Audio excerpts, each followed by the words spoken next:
Medical ভর্তিসহ অন্যান্য ক্ষেত্রে কোটার ন্যায্য বণ্টনের দাবি জানিয়ে প্রধান উপদেষ্টা ডক্টর মোহাম্মদ ইউনূস সহ ৩ উপদেষ্টাকে আইনি নোটিশ পাঠানো হয়েছে। মঙ্গলবার ২১ জানুয়ারি ঢাকা আইনজীবী সমিতির সদস্য অ্যাডভোকেট জায়েদ বিন নাসের এই নোটিশ পাঠান।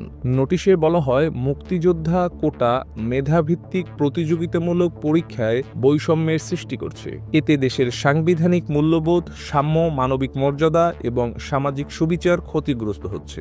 বিশেষ চাহিদাসম্পন্ন ও অনগ্রসর জনগোষ্ঠীর জন্য সীমিত সুবিধার ব্যবস্থা করা যেতে পারে, তবে মেধার মূল্যায়নে কোটার কোনো স্থান নেই। নোটিশটি প্রধান উপদেষ্টা ডক্টর ইউনূস ছাড়াও স্বাস্থ্য উপদেষ্টা নূরজাহান বেগম এবং শিক্ষা উপদেষ্টা ওয়াহিদ উদ্দিন মাহমুদকে পাঠানো হয়েছে। আইনজীবী জায়েদ বিন নাসের বলেন, দেশের মানুষ এখন বৈষম্যহীন রাষ্ট্র ব্যবস্থার স্বপ্ন দেখছে। কোটা বৈষম্যের একটি বড় উদাহরণ, যা দ্রুত সমাধান করা উচিত। নোটিশে বলা হয়, ৭ কর্মদিবসের মধ্যে কমিশন গঠন করে কোটার যৌক্তিক পুনর্বিন্যাস করা না হলে আইনি ব্যবস্থা নেওয়া হবে। আইনজীবী জায়েদ বিন নাসের বলেন, দেশের মানুষ এখন বৈষম্যহীন রাষ্ট্র ব্যবস্থার স্বপ্ন দেখছে। কোটা বৈষম্যের একটি বড় উদাহরণ, যা দ্রুত সমাধান করা উচিত। Mehedi Hasan Anim, search BD news.